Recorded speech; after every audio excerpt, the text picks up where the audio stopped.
Hello বন্ধুরা, আমি সুস্মিতা। নতুন একটা ব্লগে সবাইকে স্বাগত জানাই। Good morning. সকাল থেকেই বৃষ্টিটা পড়ছে। ব্লগটা দিতে হয়তো একটু দেরি হবে, কিন্তু সকাল থেকেই ব্লগটা শুরু করলাম।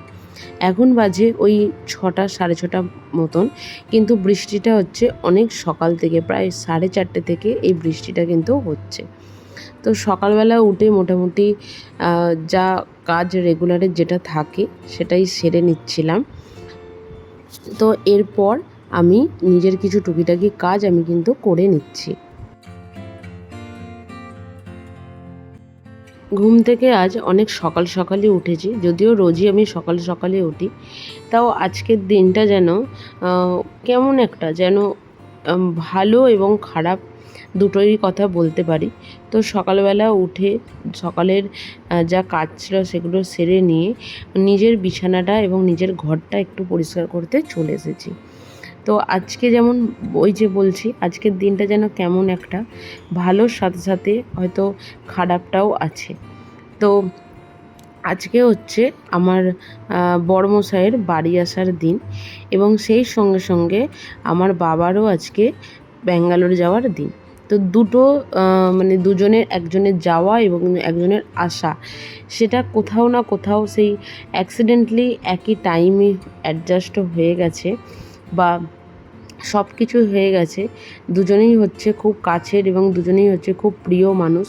তো একজনের মানে হয়তো দুজনেই ফেরাটা হয়তো খুব আনন্দের হতে পারে, কিন্তু একজন যাচ্ছে এক জায়গায় আর একজন ফিরছে, সেটা সত্যিই বোধহয় একটু কষ্টদায়ক। তো যাই হোক, এই সঙ্গে সঙ্গে সেটাকে নিয়ে নিজের ঘরটা একটু ভালো করেই গুছিয়ে নিচ্ছি। তো চলুন নিজের কাজগুলো টুকটুক টুকটুক করে করা যাক।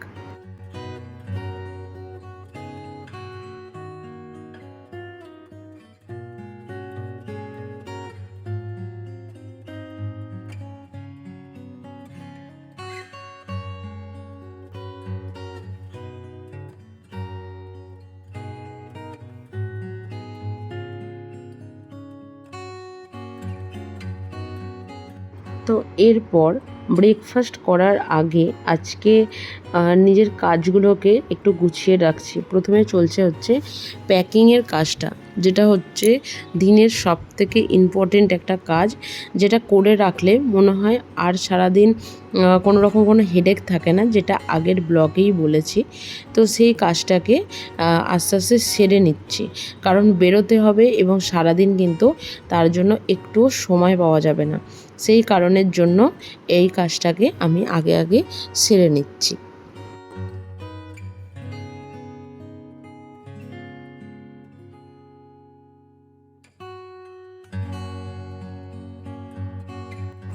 এরপর আমি সকালে রান্নাঘরে চলে এসেছি।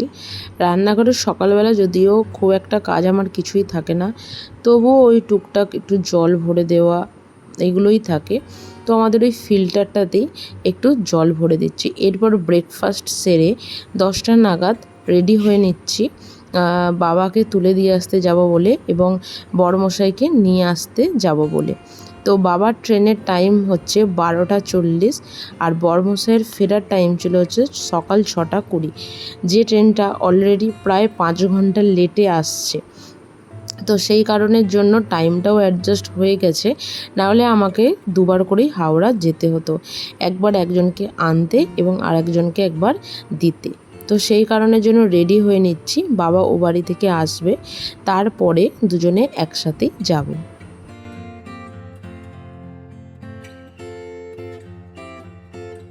আমি রেডি হয়ে নিয়েছি পুরোপুরিভাবে।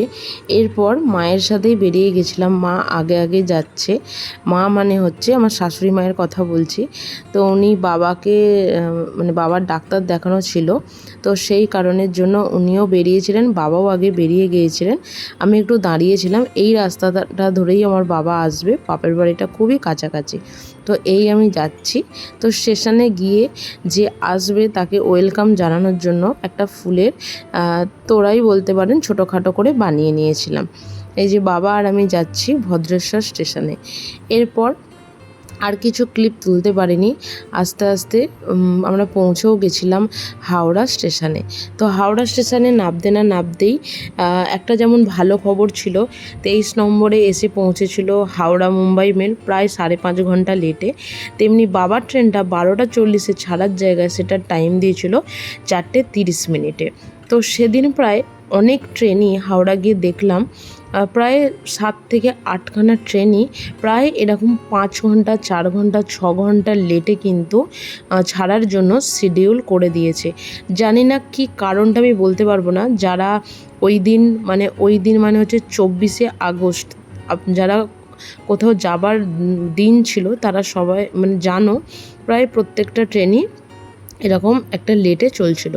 তো তারপর বাবা ছিল, আমরা 1টা নাগাদ সেখান থেকে বেরিয়ে আসে এরপর আমরা বাড়ির উদ্দেশ্যে রওনা দিই। এই হচ্ছে হাওড়া মেট্রো। অনেকেই জানো এই রাস্তাটা দিয়ে গেলে এখানে দেখা যায়, কিন্তু আমি কোনোদিন স্টেশনের ভেতরে আজও পর্যন্ত যাইনি। কারা কারা গেছো অবশ্যই কিন্তু কমেন্ট বক্সে জানিও। তো চলো বাড়ি যাওয়া যাক।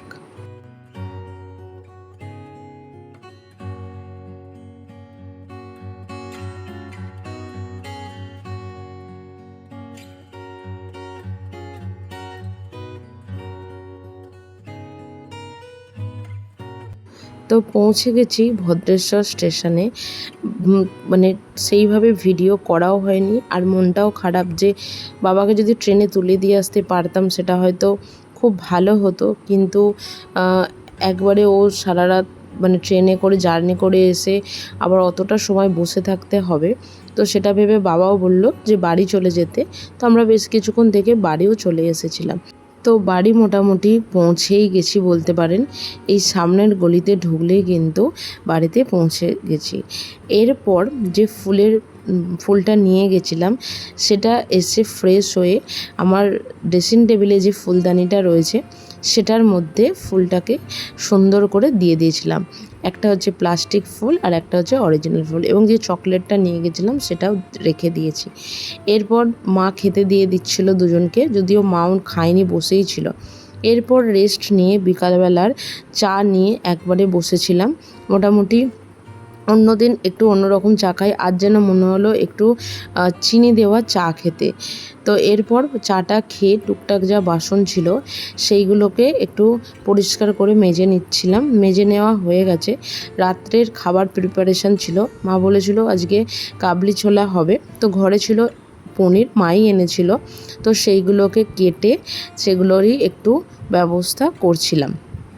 তো সেগুলোকে কেটে অল্প করে একটু হালকা নুন গরম জলে ভিজিয়েও রেখে দিয়েছিলাম। তো মাই করেছিল এই কাবলি ছোলাটা পনির দিয়ে, আমি সেইভাবে কিছুই করিনি। তো এইভাবেই আস্তে আস্তে আজকের ব্লগটা এখানেই শেষ করলাম। যদি কিছু ব্লগটায় ভালো লেগে থাকে অবশ্যই তোমরা লাইক করো, শেয়ার করো এবং চ্যানেলটি অবশ্যই সাবস্ক্রাইব করে রেখো। এরকম আরও অনেক ভিডিও দেখার জন্য। দেখা হবে আরও অনেক নতুন নতুন ব্লগে। চেষ্টা করব রেগুলার ব্লগ দেবার। তো রাতের ডিনারের সাথে ব্লগটা এখানেই শেষ করলাম। ভালো থাকবেন, টাটা।